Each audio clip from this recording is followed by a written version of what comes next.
नमस्कार, मैं Randhir Kumar. STV news पर अभी आप देख रहे हैं उत्तर बिहार की प्रमुख खबरें। सबसे पहले डालते हैं आज की सुर्खियों पर एक नजर।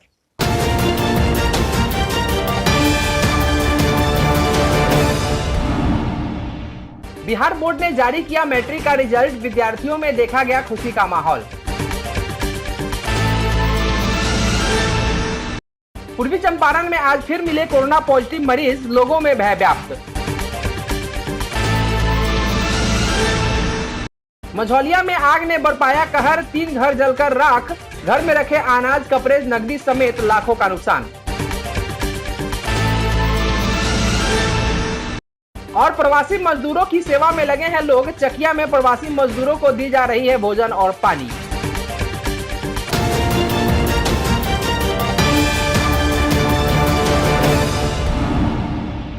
मैट्रिक के विद्यार्थियों का इंतजार आखिरकार खत्म हो गया। कोरोना महामारी और लॉकडाउन के बीच बिहार विद्यालय परीक्षा समिति ने मैट्रिक का रिजल्ट जारी कर दिया है, जिससे विद्यार्थियों में खुशी का माहौल है। इस बार कुल 80.59% स्टूडेंट पास हुए हैं। परीक्षा में 96% मार्क्स के साथ हिमांशु राज ने टॉप किया है। दूसरे स्थान पर समस्तीपुर के दुर्गेश कुमार 480 मार्क्स के साथ, तीसरे स्थान पर भोजपुर के शुभम कुमार, औरंगाबाद के राजवीर और अरवल की जूली ने कब्जा जमाया है। इन तीनों ने 478 मार्क्स पाए हैं। पिछले साल 80% रिजल्ट रहा था। परीक्षा फल की घोषणा शिक्षा मंत्री कृष्णनंदन वर्मा ने की। इस मौके पर शिक्षा विभाग के अपर मुख्य सचिव आर.के. महाजन भी मौजूद थे। पूर्वी चंपारण जिले में एक बार फिर कोरोना पॉजिटिव मरीज मिलने से लोगों के बीच खौफ का माहौल है। आज यानी मंगलवार की शाम खबर प्रस्तुत किए जाने तक जिले में 10 कोरोना पॉजिटिव मरीज मिलने से हर तरफ हड़कंप का माहौल है। लेकिन राहत की बात यह है कि सभी मरीज क्वारंटाइन सेंटर में मौजूद हैं। जानकारी के मुताबिक कल्याणपुर से 4, रामगढ़वा से 4, पहाड़पुर से और मोतिहारी सदर ब्लॉक से एक कोरोना पॉजिटिव मरीज हैं। इसके साथ जिले में कुल मरीजों की संख्या 83 हो गई है, जिसमें 11 स्वस्थ होकर घर जा चुके हैं, जबकि एक कैंसर पीड़ित कोरोना पॉजिटिव मरीज की मौत हो चुकी है। और पूर्वी चंपारण जिले में अभी 71 कोरोना पॉजिटिव एक्टिव केस हैं, जिनका इलाज आइसोलेशन सेंटर में चल रहा है। पश्चिमी चंपारण जिले के मझौलिया में आग ने कहर बरपाया है और 3 घर सहित लाखों की संपत्ति जलकर खाक हो गई है। जानकारी के मुताबिक आग की लपटों से गरीबों की गृहस्थी राख की ढेर में तब्दील हो गई। बताया जा रहा है कि अचानक आग लगने से 3 घर जलकर राख हो गए हैं। मझौलिया थाना क्षेत्र के गुरुचुरवा स्थित वार्ड नंबर 7 में अचानक आग लगने से 3 घर जलकर राख हो गया है। हालांकि ग्रामीणों के सहयोग से आग पर काबू पा लिया गया है। आग कैसे लगी, इसके कारणों का अभी पता नहीं चल सका है। अग्नि पीड़ित अमरेश कुमार यादव ने इस संबंध में जानकारी दी है। अचानक मन सुतर नहीं सोता, अचानक आग लागल ख तो 3 गो घर जल गल ख, जमे कि बर्तन बढ़िया, कपड़ा, गहना, ओकरा बाद नगदी, कुछ फर्नीचर के सामान जल गल बटे। वही सूचना मिलते ही मझौलिया अंचलाधिकारी जवाद आलम घटनास्थल पहुंचकर स्थिति का जायजा लिए हैं। सूचना प्राप्त हुआ कि सुबह आग लगी थी यहाँ पर, तो जैसे ही सूचना मिला है हमको, हम यहाँ पर चले आए हैं देखने के लिए। तो पता चला है कि अकस्मात सुबह 6 बजे के करीब में आग लग गई है, जिससे इनका ये घर जल गया है। आवासीय घर भी प्रभावित हुआ, वो भी जल गया है। जो गरीब आदमी है, जो भी सरकारी मदद है तुरंत हम लोग देने जा रहे हैं इनको। पूर्वी चंपारण जिला अंतर्गत घोड़ासहन प्रखंड के लक्ष्मीपुर लौखान हाई स्कूल स्थित प्रखंड क्वारंटाइन सेंटर पर पूर्व में विभिन्न राज्यों से आए प्रवासियों को 14 दिन का समय पूरा होने के बाद आज उनको घर भेज दिया गया, जिसमें 26 नेपाली प्रवासियों समेत 119 प्रवासियों को चिकित्सा पदाधिकारी डॉक्टर शहनाज द्वारा स्वास्थ्य जांच करने के बाद प्रमाण पत्र दिया गया। उन्होंने घर जा रहे सभी प्रवासियों से कहा कि घर पहुंचने पर 7 दिन अपने अपने घर में होम क्वारंटाइन रहे, लोगों के बीच जनसंपर्क न बढ़ाएं, बल्कि घरों में रहते हुए सोशल डिस्टेंसिंग के नियमों का पालन के साथ साथ स्वच्छता पर भी ध्यान दें। उन्होंने कहा कि स्वयं के साथ साथ अपने आसपास में सफाई अवश्य रखें, ताकि कोरोना वायरस के संक्रमण से बचा जा सके। वहीं घर जा रहे प्रवासियों ने बताया कि हम लोग क्वारंटाइन सेंटर पर 14 दिनों का समय व्यतीत किए हैं, जिसमें प्रशासन की ओर से हम लोगों को कोरोना से बचाव के लिए हर तरह का सहयोग मिला। मौके पर प्रधानाध्यापक ब्रिजमोहन ठाकुर, पंचायत समिति प्रतिनिधि भरत गुप्ता मौजूद थे। इधर सभी नेपाली प्रवासियों को पंचायत समिति प्रतिनिधि भरत गुप्ता द्वारा अपने निजी वाहन से नेपाल सीमा भेजा गया। पूर्वी चंपारण जिले में प्रवासी मजदूरों के लिए राज्य सरकार की ओर से चलाए जा रहे क्वारंटाइन सेंटरों में प्रवासी मजदूरों को हो रही समस्याओं के खिलाफ आज 1 दिवसीय अनशन किया गया है। जानकारी के मुताबिक सोशल डिस्टेंसिंग का पालन करते हुए केसरिया प्रखंड के ताजपुर पटखौलिया स्थित अपने आवास पर केसरिया विधानसभा क्षेत्र की कांग्रेस नेत्री व पूर्व प्रमुख सुमित्रा कुमारी यादव ने कोरोना संकट के दौरान राज्य सरकार द्वारा मजदूरों को दी जा रही सुविधाओं में अनियमितता एवं भ्रष्टाचार का आरोप लगाते हुए अनशन किया है। उन्होंने कहा कि प्रवासी मजदूरों को क्वारंटाइन सेंटरों पर उचित सुविधाएं नहीं मिल रही हैं, मेनू के हिसाब से भोजन एवं अन्य सामग्री भी उपलब्ध नहीं है। कांग्रेस नेत्री ने कहा कि राज्य सरकार के अधिकारी प्रवासी मजदूरों के साथ अन्याय कर रहे हैं। अनशन पर बैठने के पीछे मेरे जो कारण है, क्षेत्र में अभी क्वारंटाइन सेंटर जो चल रहे हैं उस पर बहुत ही मात्रा में अनियमितता और भ्रष्टाचार छाया हुआ है। क्राइम का ग्राफ बढ़ गया हुआ है। बेरोजगारी के कारण लोग परेशान हैं, भूखमरी के कगार पे हैं। एवं फाइनली जो प्रेस पर जो पाबंदी लगाई गई है, आखिर इसको क्यों लगाया गया है, इन्हीं मुद्दों पर ज्वलंत मुद्दों का मैं अनशन पर हो गया। महामारी की मामला है। महामारी के मामले में अगर हमारे पत्रकार बंधु समाज में जो दिक्कत है, तकलीफ है, वो उठाएंगे नहीं, जानेंगे नहीं, सरकार तक, जनता तक पहुंचाएंगे नहीं, तो ये तो बिल्कुल ही हिटलरशाही है। यानी कि मोदी जी वहाँ बैठ के हिटलरशाही का राज चला रहे हैं, हिटलर हो गए हैं वो। तो हम कांग्रेस पार्टी के जिम्मेदार कार्यकर्ता की हैसियत से मैं पूर्ण उनका विरोध करती हूँ। मैं कहती हूँ कि प्रेस की आज़ादी को लौटाया जाए, प्रेस को रोका नहीं जाए। मानव सेवा भावना से ओतप्रोत उत्साही युवा चकिया के इमादपट्टी गांव स्थित इंडियन पेट्रोल पंप के सामने NH 28 पर पैदल या साइकिल के माध्यम से अपने गंतव्य की ओर जा रहे प्रवासी मजदूरों को भोजन सामग्री दे रहे हैं।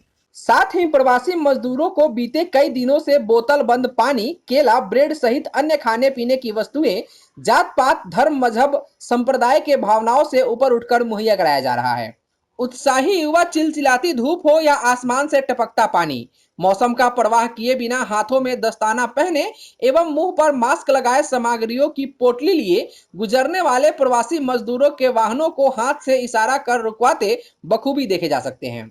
इन युवकों से वैसे लोगों को सबक लेने की जरूरत है जो समाज में धर्म, संप्रदाय, रंग रूप को लेकर नफरत फैलाने में लगे हैं। नफरत से ऊपर उठकर समाज का हर तबका मजदूरों की सेवा के लिए कदम बढ़ा दे तो उनके जख्म पर मरहम लगेगा। ये लगभग 8 दिन से हो रहा है ये काम, और उद्देश्य ये है कि गरीबों को मदद किया जाए। ईद का असल मकसद यही है कि गरीबों को मदद किया जाए। गरीबों को मदद करने के लिए हम लोग 8 दिन से लगभग बहुत बड़ा है। जानकारी के मुताबिक उक्त खाने पीने की सामग्रियां संविधान बचाओ संघर्ष मोर्चा के तत्वाधान में मुहैया कराया जा रहा है।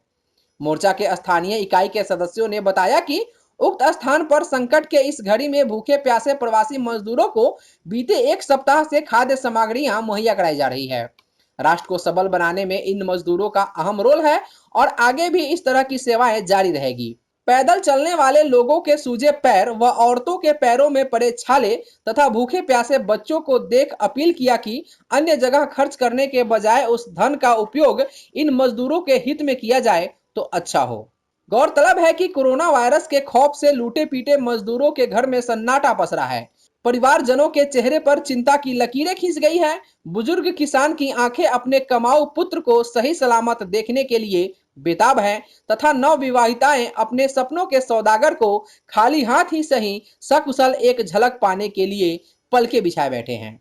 ऐसे में सभी देशवासियों का कर्तव्य है कि एक संकल्प के साथ आगे आकर वतन वापसी सहित इन मजदूरों की भरपूर मदद करें ताकि देश के विकास का ढांचा खड़ा करने वाले सपूत का चेहरा खुशी से खिल उठे। हम लोग जो है इस काम को एक इंसानियत के नाम पे और गंगा जमुनी तहजीब को बचाने के लिए कर रहे हैं। जो आज जो नफरत का माहौल हमारे बीच बनाया गया है, हम लोग इस नफरत के माहौल से निकलकर आज ईद जैसे त्यौहार को छोड़ करके आज हम लोग अपने गांव, समाज, घर, परिवार के शोभा को बढ़ाते हुए हम लोगों को ये समझ आई है जो भी प्रवासी मजदूर, किसान, मजबूर भाई हमारे जो भी इस रास्ते से गुजर रहे हैं, उन लोगों के लिए हम लोग कुछ काम करें और उन लोगों का सेवा करके हम लोग ईद का जो खुशी भरा त्यौहार मनाएं। पूर्वी चंपारण जिला अंतर्गत रामगढ़वा प्रखंड के सिद्धपुर बिंदवा टोला गांव के ग्रामीण अपने मुखिया और 7 नंबर वार्ड सदस्य के कार्यों से खुश नहीं हैं और उनके ऊपर कई आरोप लगा रहे हैं। इनकी कार्यों से नाखुश ग्रामीण STV न्यूज कार्यालय में संपर्क कर इस खबर को प्रमुखता से दिखाने की मांग कर रहे थे। आम लोगों की इस मांग पर जब हम वहां पहुंचे तो ग्रामीणों ने अपने जनप्रतिनिधि के प्रति नाराजगी प्रकट की और कई आरोप लगाए। रावती देवी कहते हैं मुखिया जी चमार के थी इंदिरावास ना मिली, चमार दुसाद के ना मिली, खाली बड़ जाति के आई बा। या कोई आदमी हमारा घर में बा लेकिन हमको मास्क और साबुन नहीं मिला है। दूसरी नंबर बात, इंदिरा जो है मुखिया जी से गए पूछने के लिए तो वो बोले कि धनिक लोग के आया है, ये गरीब लोग का चीज़ नहीं है, घर हम लोग का फूस का है। बस यही कहना है हमको। 300 इंदिरा आवास पास हुआ है, उसमें 2-4 आदमी का पासवान और राम लोग का पास हुआ है, बाकी सब बड़े आदमी लोग का हुआ है। जिसके पास पाका है 2-2 मंजिल 3-3 मंजिल का मकान है, सर्विस है, उसको हुआ है। मुस्मात यहाँ 10-20 है हमारे टोला में, उसको कुछ नहीं मिला है। हम जितेंद्र पासवान 7 नंबर वार्ड से बोलता नहीं। रोड भी जो भी बनल बाटे अभी 2 महीना भइल ना, बस 7 नंबर के वार्ड के रोड के चेक करल जा, पूरा रोड टूट गइल बा।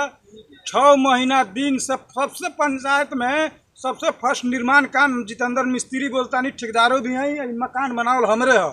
एमे के आज तक कोई के पानी से दर्शन नहीं के भाई, आई सब अपन घर तूर दिले बाड़न, आया के घर भर रहता लोग नल जल में। आके चेक करी कि जे में नल जल में बिछावना कर ले बा वार्ड जनी। ओकरा बाद उप मुखिया हमरा वार्ड में से 700 रुपया लेके राशन कार्ड बनवावे ला ले गइल बाड़न, आज तक ले राशन कार्ड ना भइल। सारा मेहरारी हमरा पर आरोप करेली। उप मुखिया संजय सिंह हम कंचन पासवान है।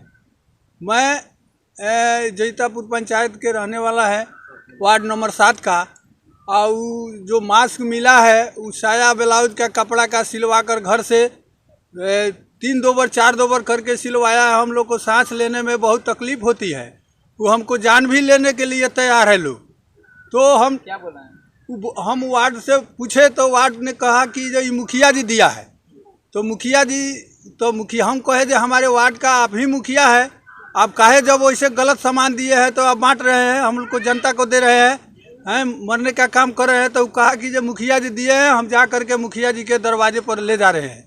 इस संबंध में हमने स्थानीय मुखिया और 7 नंबर वार्ड सदस्य से बात करने की कोशिश की, लेकिन खबर प्रस्तुत किए जाने तक संपर्क नहीं हो सका है। कोरोना महामारी से हर तरफ भय का माहौल है। देश में लॉकडाउन है और देश के विभिन्न राज्यों से प्रवासी लोग बिहार राज्य लौट रहे हैं और उन्हें क्वारंटाइन सेंटर में रखा जा रहा है, जहां सरकार के तरफ से भोजन सहित अन्य जरूरत की सामग्री उपलब्ध कराई जा रही है। वहीं सामाजिक कार्यकर्ता भी प्रवासी मजदूरों की सेवा में जुटे हैं। जानकारी के मुताबिक जिला परिषद अध्यक्षा प्रियंका जायसवाल और पूर्व विधायक पवन जायसवाल के तरफ से क्वारंटाइन सेंटर में रह रहे प्रवासी मजदूरों के बीच राहत सामग्री का वितरण किया जा रहा है। इसी क्रम में आज कुंडवा चैनपुर थाना क्षेत्र के विभिन्न क्वारंटाइन सेंटरों पर कोविड-19 हेल्प ग्रुप ईस्ट चंपारण के बैनर तले राहत सामग्री का थैला उपलब्ध कराया गया। प्रवासी मजदूरों को खाद्य सामग्री के अलावे मास्क, साबुन एवं अन्य सामग्री भी दिया जा रहा है। इस संबंध में हमने ढाका के पूर्व विधायक पवन जायसवाल से फोन पे बात की। ये कोविड-19 हेल्प ग्रुप ईस्ट चंपारण जो है, इसके बैनर तले किस तरह का सहयोग किया जा रहा है प्रवासी मजदूरों के लिए? देखिए, ऐसा है कि जब ये लॉकडाउन शुरू हुआ जी, उसके 2 दिन बाद से ही मेरे दिमाग में आया कि हम लोगों को चूंकि घर में बैठ के कहीं जाना नहीं था, कुछ ऐसा सामाजिक गतिविधि शुरू करना चाहिए जिससे जो प्रवासी मजदूर हैं, फंसे हुए हैं चंपारण के, ढाका, घोड़ासान, चिरैया, अन्य जगहों के, उनको मदद हो सके। और तत्क्षण हमने पहला क्या किया कि ढाका, घोड़ासान और चिरैया 42 के जो लोग बाहर में फंसे हुए थे उनके लिए एक लिंक जारी किया और कहा कि आप लिंक फुलफिल करें। जो लोग भी बिहार कोरोना सहायता राशि का 1000 रुपया सरकारी जिन लोगों को नहीं मिला होगा, वैसे लोग को 500 रुपया खाता में हम भेजेंगे। शुरू में हम लोग का लक्ष्य था कि 2000 लोगों तक के खाते में 500 रुपया हम लोग डाल देंगे। आवेदन बहुत आया और 16,000 के करीब जो है स्क्रूटनी करने के बाद आवेदन हमारे पास रह गया, जिसमें से लगभग 6000 लोग के करीब ऐसे थे जो आवेदन, जिनका 6800 लोग थे जिनका जो पैसा ले चुके थे, जिनको कोरोना सहायता राशि 1000 रुपया मिल चुका था। तो हम लोगों ने 3300 लोगों को हम अपने खाता से पैसा डाल दिए, 500 रुपया हम अपने स्तर से 500 रुपया डाले और 1100 लोगों के खाता में जो हम लोग से जुड़े हुए लोग थे, बाहर से इष्ट मित्र जो लोग थे, उनको मैंने किसी को 25-50 खाता नंबर भेज दिया था और उन लोगों ने 500 रुपया खाता में डाल दिया। मतलब 4400 लोगों के खाता में हम लोगों ने 500 रुपया डाला। लॉकडाउन में हम लोग को परमिशन अभी तक मिला नहीं है जाने का क्षेत्र में। जी जी जी। विधिवत घूमने का परमिशन किसी को है नहीं। झूठ बोल के तो कोई कहीं जा सकता है, लेकिन एक जिम्मेवार पद पर है तो ऐसा करने में भी अच्छा नहीं लगेगा। तो विधिवत परमिशन मांगे हैं, परमिशन 1-2 दिन में अगर मिल जाता है तो निश्चित रूप से केंद्रों पर जाएंगे और लोगों से मिलेंगे, लोगों के दुख दर्द में जितना संभव हो सका है शागिर्द बनने का प्रयास किए हैं। और जब जाएंगे फिर उन लोगों की बातों को जानेंगे और फिर आगे भी जो रास्ता, जो चीज हम लोग के स्तर का होगा बताएंगे भी, और उस पर हम लोग चलने और चलाने दोनों का प्रयास करेंगे। आज के लिए बस इतना ही। एसटीवी न्यूज़ पर प्रसारित होने वाली खबरें, प्रोग्राम्स आप जेटीपीएल के चैनल नंबर 985 और डेन के चैनल नंबर 155 के साथ साथ आप अपनी सुविधानुसार मोबाइल फोन पर भी देख सकते हैं। अगर आप हमें यूट्यूब के माध्यम से देखना चाहते हैं तो एसटीवी न्यूज़ के ऑफिशियल यूट्यूब चैनल को सब्सक्राइब करें और बेल आइकॉन दबाकर ताज़ा वीडियोज़ की नोटिफिकेशन प्राप्त करें। फेसबुक पर हमारे साथ जुड़ने के लिए एसटीवी न्यूज़ के ऑफिशियल फेसबुक पेज को लाइक करें और ट्विटर पर एसटीवी न्यूज़ को फॉलो करें। तमाम लेटेस्ट अपडेट के लिए देखते रहिए उत्तर बिहार का सबसे तेजी से उभरता न्यूज़ चैनल एसटीवी न्यूज़, सच की आवाज़। नमस्कार।